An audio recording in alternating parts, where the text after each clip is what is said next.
Well, hello there, my beautiful friends. Today we are jumping right back into Pay or Stay Away, the series here on my channel where we discuss the new makeup releases and talk about whether or not we want to spend our hard-earned coin on them. So if you are interested in hearing about this week's new makeup releases, then go ahead and keep on watching and let's jump right on in.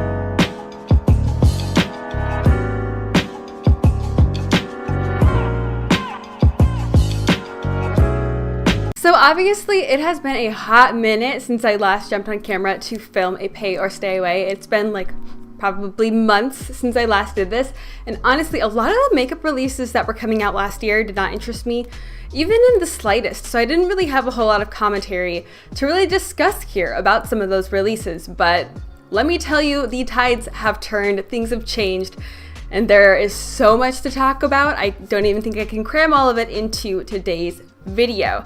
But let's go ahead and just jump right in here with the release that I'm sure you guys are all thinking of. I'm sure that if you watch my channel, if you know me, I'm sure when you saw them announce this, you were probably like, oh my god, she's gonna want that. And that sounds a little bit bratty, a little bit like, oh, she's gonna want that. But you get what I'm saying. If you've known my channel before, if you've heard me speak ever, you know I love Animal Crossing and you know I love makeup.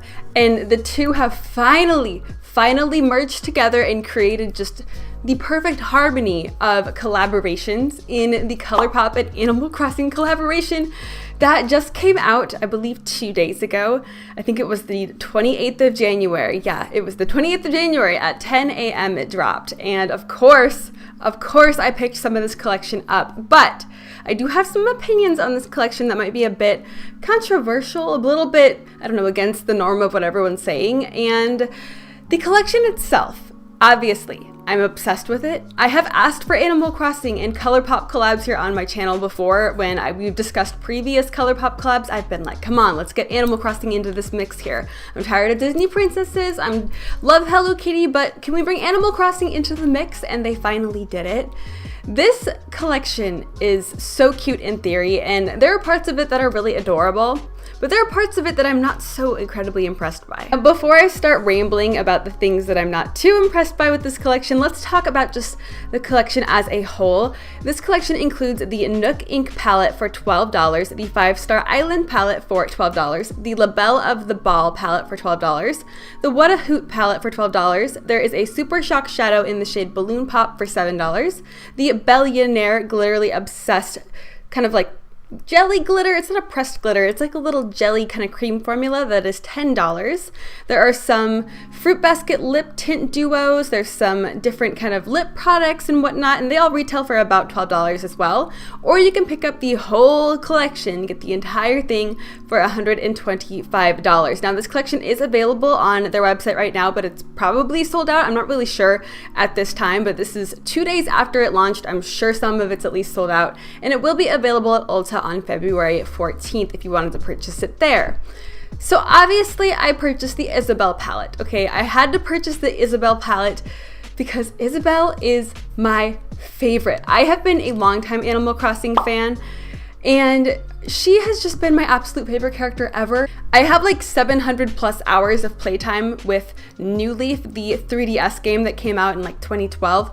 I have a whole lot of hours racked up into that game, and Isabelle was the best part of that game. Kind of going off on a little side note here, but I don't know if you guys have played New Horizons, but she's very kind of like mundane and a little boring in that game. And New Horizons just in general for me is a little bit kind of meh. It's not bad, it's Animal Crossing, I'm happy, there are good things about it, but the overall character and charm of the game itself just kind of disappeared, it seems like. And I know I'm not the only one that feels like this. There are a lot of older Animal Crossing fans that are like, okay, terraforming's cool, but where the hell is the charm and like the sassy villagers? What's going on? I'm one of those people that's a little critical of New Horizons. Now I'm sure you're thinking, what does it have to do with the makeup release? But I kind of feel the same about some of these palettes, like the Labelle of the Ball palette. I don't know if the people who made the actual collection over at Colourpop really like truly love Animal Crossing, or if they're just kind of like, I don't know, like think it's cute and wanted to do a collaboration and whatnot and just kind of bounce on the popularity of it. I sound so cynical, but this is something I care passionately about because I just love Animal Crossing New Leaf so much. I digress. Now, while I love the idea of having an Animal Crossing collection and I love the Isabelle palette, I think the Isabelle palette just kind of encapsulates Isabelle perfectly, especially the New Horizons version with that pink floral kind of tiki shirt. It definitely looks like her when I see the color scheme. The other palettes feel a little uninspired to me, which is crazy because this is like the most inspiration you can get. I mean, this is a game that has a whole lot of creativity in it, so I feel like the palettes themselves are kind of just one note. I mean, the palettes themselves just follow one very simple color scheme per quad. There's the Labelle the Ball palette, which is more of like a purple quad. You get a little pressed glitter in there. The What a Hoot palette really kind of shows off Blathers' character with the orange and the brown, so I do feel like that fits him pretty well too. But the Timmy and Tommy palette, I don't see the connection really. I get the whole green and matching up with the little green kind of outfits that they wear, but other than that, I don't really get it too much. And I know that I'm overanalyzing all of this here, but I don't know if you guys agree with me or not. I just kind of feel like this collection should just be so grand and just so creative, and I feel like it's just kind of like one color story per quad. You know, it's cute, but that's not super creative, and it does kind of encapsulate the characters, but for some of them, not really. It just feels a little bit kind of uninspired to me. I don't know, maybe a little bit rushed even, but trust me, I really love the idea of having an Animal Crossing collection because this is what I wanted. The packaging, they knocked out of the park. The packaging is so stinking cute. And trust me, folks, I know I sound like I'm just sitting here complaining, but this is something that I was ready to drop $125 on the entire like little PR kit for because it's Animal Crossing. They killed it with the packaging. They killed it with the overall designs of the palette and just the overall aesthetic, but just the color schemes just seem a little bit off to me. I don't know. I'm sure that some of you guys out there think I'm crazy for thinking this because they do a good job at, you know, portraying what they're trying to portray. It's Animal Crossing, but I feel like for this collection, it just holds such a special place in my heart that it should be the best quad, the best Isabelle quad I've ever seen, or the best Blathers quad I've ever seen. I feel like there's just so much that you could do with a collection like this, and the color schemes are good, but they're not great, and that's why I'm sitting here complaining about it on the internet, making a fool of myself. But yes, all of that to basically say that I did purchase some of this collection. I was planning on purchasing all of it, but was a little bit disappointed, so I ended up passing on most of it. But I am very excited to try out the Isabelle palette, and once I get it in the mail, I will most definitely be doing some videos on it as well. I feel bad for just sitting here and complaining about a collection that I was asking for and a collection that I really do appreciate and do enjoy parts of. I feel bad. I feel like a jerk, but I digress. The next couple of releases, I will not be complaining nearly as much, I promise. But the next release I wanted to talk about has already been released. This is from Natasha Denona, and this is the Mini Love collection.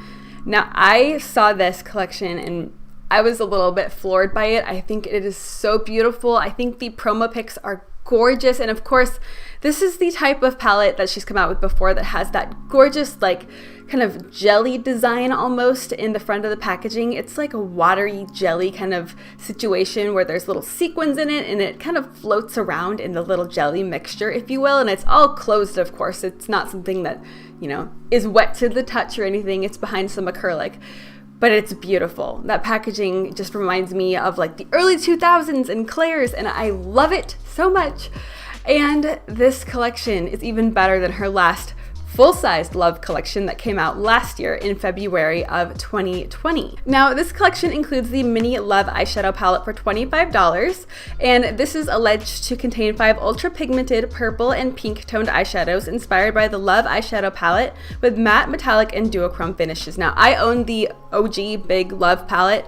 I bought this mini one because it is damn beautiful. It was not a purchase I needed to make, but I could see myself using it quite a bit, so I didn't need it, but it's gorgeous, and I kind of fell for the whole add-on, another $8 and you'll get free shipping on the Natasha Denona website, and this was my little add-on here. Not needed, but beautiful nonetheless. But the thing that I am so excited for in this collection is that Love Cheek Duo for $42. Now she's expensive. You get a blush and a highlighter. I believe both of these are a cream formula. At least the blush is a cream formula. And this is a blush that I already own. This is from the Daria Diamond and Glow blush palette that came out a few years ago, and they were like $80. They were very expensive. I bought mine used online, and they were still very expensive to buy them used, but they were even more expensive if you bought them at full price. But they are beautiful blush palettes nonetheless, and there are some highlighters in there as well. So if you already own the Daria palette, you probably don't need this little duo unless you are eyeballing that beautiful, gorgeous, pinky gold amazingness that is the champagne toned highlighter. I believe the name of the highlighter is Champagne. I could be totally wrong, but that is, from what I'm gathering, what it's called. It is the most beautiful pinky gold goodness. I am like just swooning over it. I'm wearing a highlighter today that is very similar in tone to that type of highlight. This is Poppin' Rocks by Cleona. This is my all-time favorite highlighter ever. I have 3 pans of this. I used up an entire pan, and it is my favorite highlighter ever to ever come out.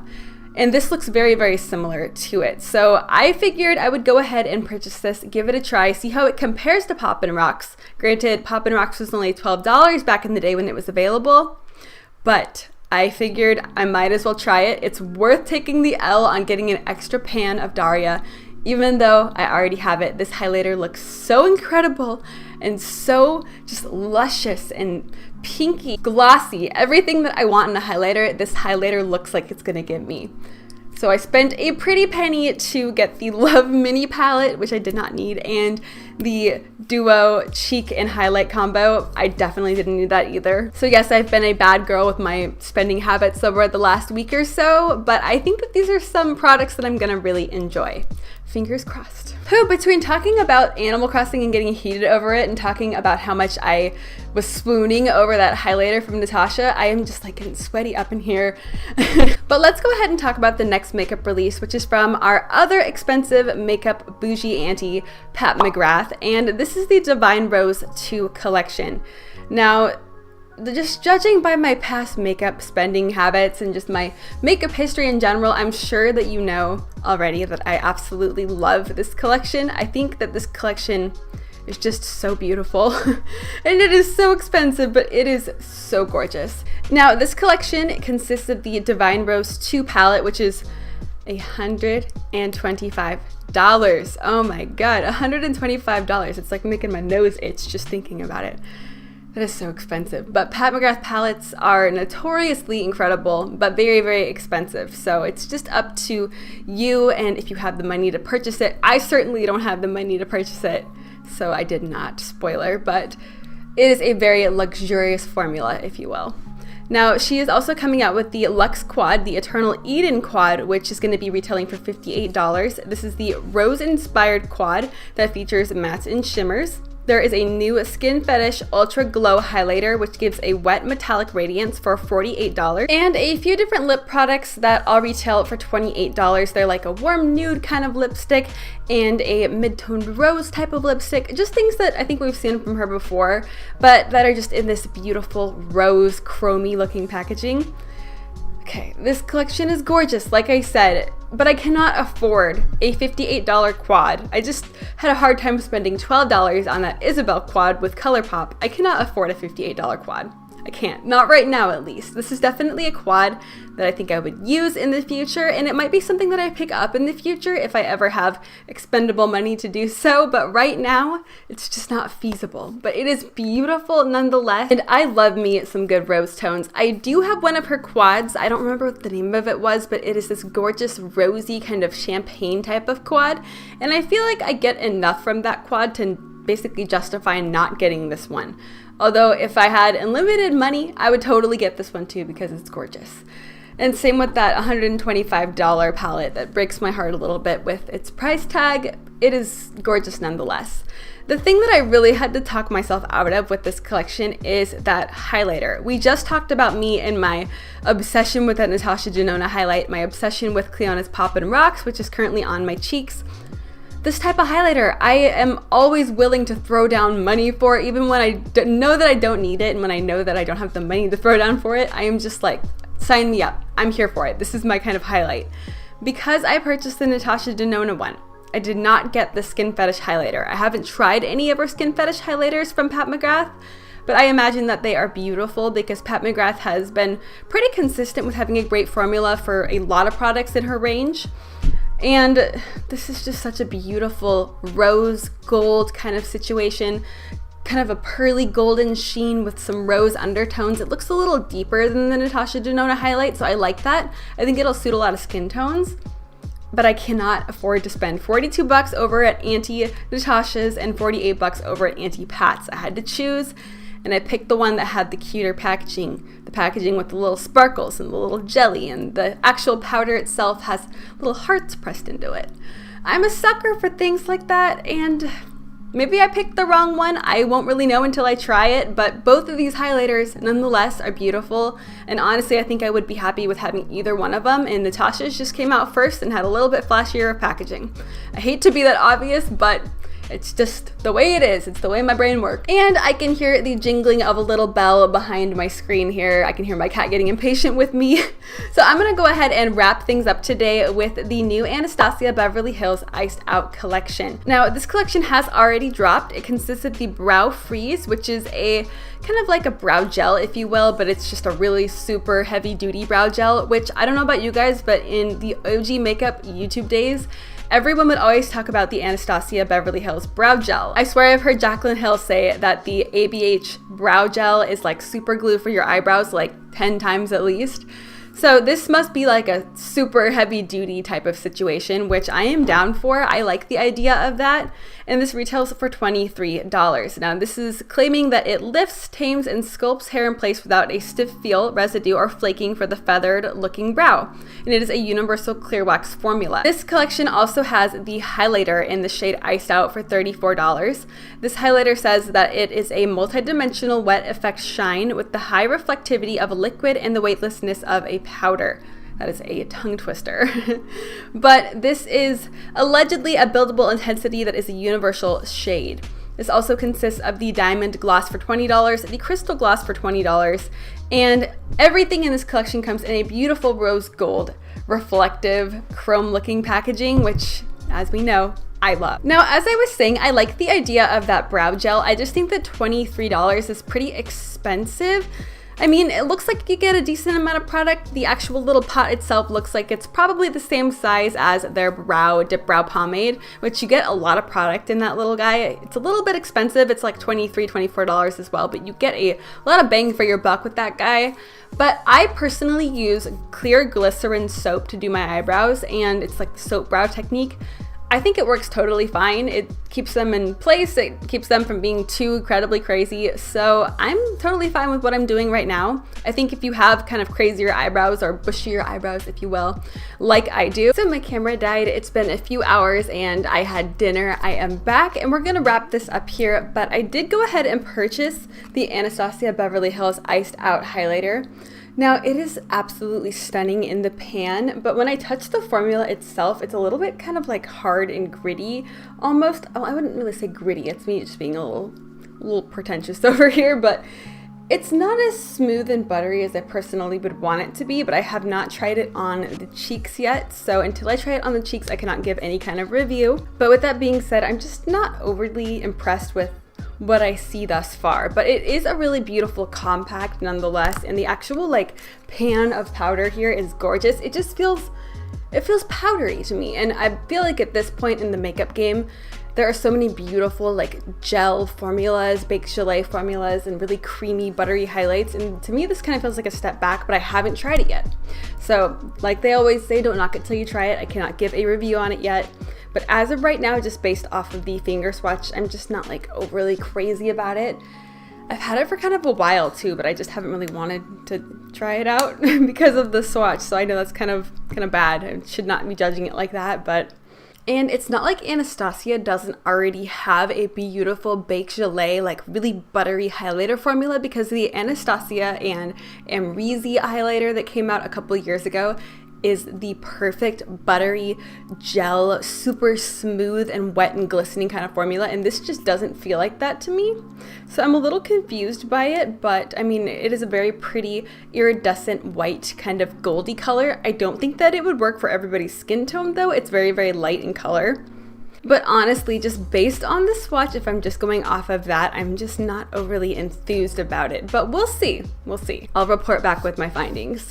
But that is going to be wrapping up this week's Pay or Stay Away. So let me know in the comments if you agree with some of these opinions. I know that I was highly opinionated in this Pay or Stay Away, but let me know if you agree, if you disagree, if you purchased any of the makeup products we talked about today, or if there were any you wanted to stay away from. But if you enjoy Pay or Stay Away, then go ahead and give me a big old thumbs up. And if you want to see more from me, then hit that subscribe button down below. We have big things coming this year, folks. I know I've been like MIA on YouTube for the last, I would say probably about a year. I've been kind of inconsistent with uploading.